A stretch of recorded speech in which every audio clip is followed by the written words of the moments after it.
So I'm here with Gary, one of the ship's comedians that is on the ship with us this week. Tell us a little bit about how you got into comedy. What did we do? Anybody do anything fun? Any excursions? Anything good? Drink. What'd you do?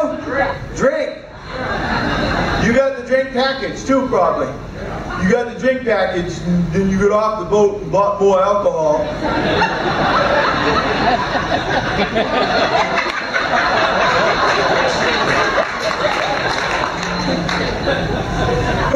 Who got off this big beautiful boat and went on and got on a crappier boat? Huh? I saw my younger brother. My younger brother's a professional comedian too. He's been doing ships for 10 or 12 years now. But I went to a contest he entered and saw him do it, and I wanted to do it, and I did it the following year, and that's how I started. Yeah. Oh, and then from that point, when did you start doing it professionally as a full-time? Full-time just a couple of years ago. I've been doing it over 20 years. Wow. Yeah, I was an engineer for Pratt & Whitney Aircraft. I was an engineer for a computer company. The last 10 years, 8 years, I was the head pro at a golf course in Las Vegas. And then 2 years, I worked for the First Tee program, which is a junior golf program. But I always did comedy at night. So I'd work 45, 50 hours a week, and then zip to the Strip and do shows and stuff. Or when I was back in New England, I did shows. Yep. What was that final thing that made you decide, okay, I'm going to do this? You know, all my comedian friends are like, why don't you do this full time? And I just always wanted the security of a full-time job. Never took the step. And then when I got done the junior golf program a couple of years ago, I said, if I don't do it now, I'll never do it. And I knew I'd regret it. I knew I had plenty of material. I was, you know, I do good enough at it. So I got the right agent, and she's awesome, and she got me seen in front of some people. And So you said you started, of course, on the Strip, Las Vegas. I started in New England. New England? Yeah. Yeah, when I went to Vegas, I moved to Vegas about 15 years ago. And I was already headlining shows and stuff back in New England before I moved. Yeah.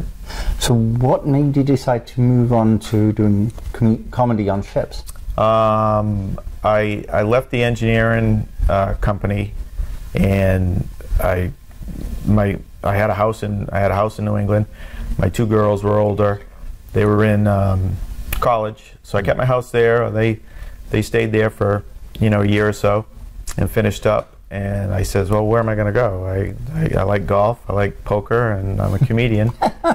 You know, and I used to go to Vegas a couple times a year anyway, just for vacation.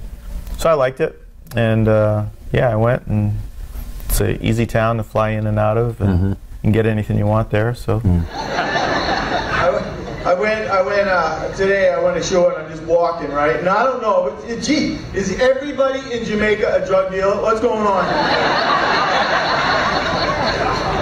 They kept bugging me. The 14th time a guy asked me going to buy a little. I said, no, I'm working. He goes, oh, you're working. What do you do? I said, DEA. Go on. So how much time now do you spend on cruise ships doing comedy versus on land? Oh, I'm probably on the ships this year 27, 28 weeks. Oh, wow. Yeah, quite a bit.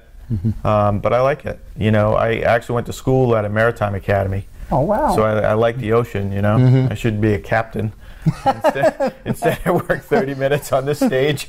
But it's I don't fine. know, I think the captain works longer hours. Yeah, I'm sure he does. I'm sure he does. I hear you like cigars.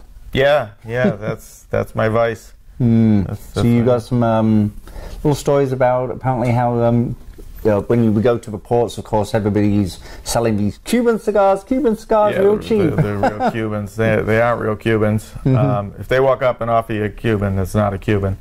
But I went to Cuba on the Royal Empress, and we did 3 trips to Cuba. And I picked up some cigars there. But, you know, to be honest, I mean, you get the Dominican-made and the Nicaraguan-made cigars. They're just as good. But I go back to Cuba next week. I go home for a few days, and then I leave Friday for another 2-week run. Now, are you married? Nope. I have a girlfriend that, you know, we've been together for, you know, it's coming up on 12 years. She told me our anniversary is coming up like the end of this week or something. But yeah, so Vegas, they don't pay much anymore unless you own the room. Just the comedy clubs, they don't pay. No. You know, the club guys, they'll ask me, they'll say, hey, how do I get you down here? I say, I don't want to book a week because I don't want to be the guy that has to cancel. Because if I book a week there and then my agent says, hey, the cruise ship needs you. Yeah. This is my bread and butter, and it's 3-4 times the money. Right. You know, so I mean, you have to do it. Yeah. How much advance notice do you get before you go on a cruise? Well, my agent did good. I'm booked out through the end of the year, so. Oh wow! Yeah, the thing I asked her, I said, look, the only thing I really want, I don't complain much. I said, but I want a schedule. I want to know, where I'm going to be or know that I'm booked. So I basically tell her, look, I'm going back home, see, I get a grandchild, back in New England and stuff, and so I'm going home for these 2 weeks, or I'm going home here, and she works around it. It's good. Oh, excellent. Now, is it just Royal you work with, or? No, I've done Celebrity Cruise Lines. I did those first. I do Norwegian Cruise Lines, Royal. I want to get on a couple more. I want to have options and stuff. But these guys are great. Did anybody do the Jeep tours? They got Jeep tours. But do that? You did it? Yeah. Was it fun? Was it good? Let me ask you, how much about do they charge for that Jeep tour? How much? It's like $80 a person. $80 a person. You can rent a Jeep on Ocho Rios for $34 all day long. And just follow the Jeep tour. So on a week cruise, you're on for a whole week? Yeah, on ships like this, where they have the comedy club and they have multiple shows because it's a smaller venue, you're generally on for the duration of the cruise. Right. Tonight we'll do 2 shows in the theater for the people that couldn't make it, or the people that want to come back, and that'll be different material and stuff. But a lot of the ships that don't have the comedy clubs, what you'll do is you fly in halfway. So you're generally on for a week or 6 days, but halfway during the cruise, some comics will get off, or entertainers will get off, new entertainers get on. Then for the next 3 or 4 days, it's our turn. We're usually in the theater, and then we stay for the turnaround day, whatever port that may be, whether it's Miami or wherever, and then we're on for the first half of the next cruise and fly out. Right, got it. Yeah. So what do you do when you're not doing the comedy on the ship? Because you've got a lot of downtime. Yeah, you do. You got to fill your time. You try to eat healthy. That's got to be hard on the cruise ship. Actually, it's not. I can. Really? I can eat healthy on it. I would never buy a salad at home. Right. But you go up. You go up to the buffet and there's the salads right there, and it's all fresh and made. So, you try to eat healthy. You go to the gym and work out a little bit. You watch the news. I'm observant. That's a lot of times I get my material. I don't write jokes at all. I can't sit down and write. If you asked me to write a joke, I couldn't. Yeah. If you asked me to walk around the deck for 5 minutes and come up with something funny, I'm sure. Yes. Yeah, there's some pretty funny stuff going around on the deck. Yeah. My stuff's all observational. I just I see something I think is weird or strange. I got in a car accident in St. Thomas about probably 6 or 7 weeks ago, heading back to the ship in a cab. And it was bang bang. We hit a car, the car hit us, and then I went on stage that night and talked about it and made it funny. It was, the other comic with me, she was like, "How do you do that?" And she says, "You didn't even." And I said, "I don't know. That's that's your talent." Yeah, that's it. Yeah. So what is it like? Because usually most of the ships seem to have 2 comics at a time. So what's it like meeting all the other comics? And it's good. I mean, it doesn't take too long. Within a couple of years, you generally know most of the guys, or at least you know the names. Mike, who's on this week with me, I met him in Vegas, years ago. We worked together. But, it's fun. All right. Yep. And I've heard a little bird's told me you're black belt in Taekwondo? Yes, I am. Wow. Yep, 3rd-degree black belt.